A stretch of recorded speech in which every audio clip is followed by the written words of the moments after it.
Сәлем достар, сіздермен бірге ыдыстағы немесе кеседегі тамақ дайындаймыз. Алдымен менің каналыма тіркеліп алуды ұмытпаңыз.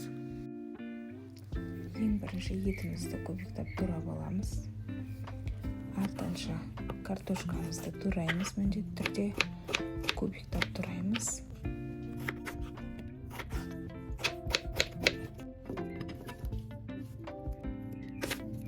Келесі кезекте пиязымызды тураймыз кубиктап.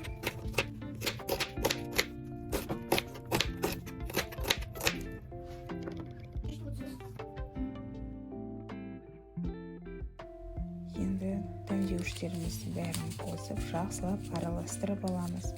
Мен паприка және қарабұрыш қостым.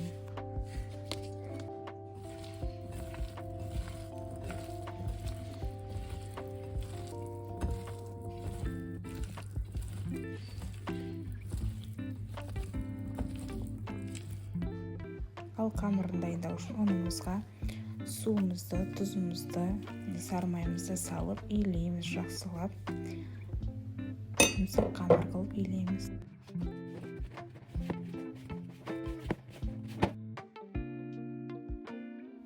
Қамырымызды 3 бөлікке бөлеміз. Әр 3 бөліктің кішкене шетінен бөлігін алып қаламыз. Қазір ол бізге керек болады. Және қалған үлкен бөлігін доп-домалақ қылып жаямыз.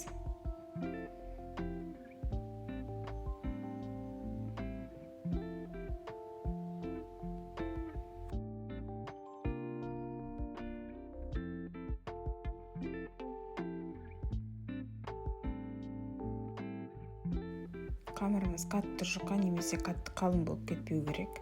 Осындай кесеге алып салмамызды саламыз. Сөйтеміз де түбін бекітеміз, яғни жабыстырып, сорпасы ағып кетпейтіндей қылып бекітіп, жабыстырып қоямыз. Дәл видеодағыдай.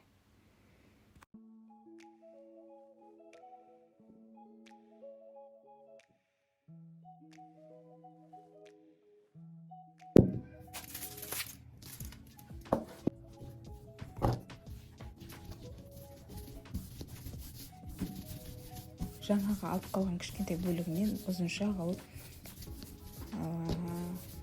қамырымызды созып, біздің ыдысымыздың қақпағын жасаймыз.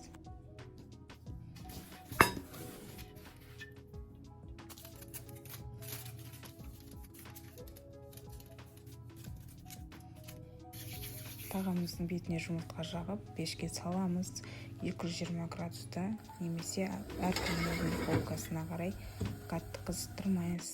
Пешті 1 сағат 45 минут пісіреміз. Сіздермен бірге болған Гүлжайна. Каналыма тіркеліп, лайк басуды ұмытпаңыздар.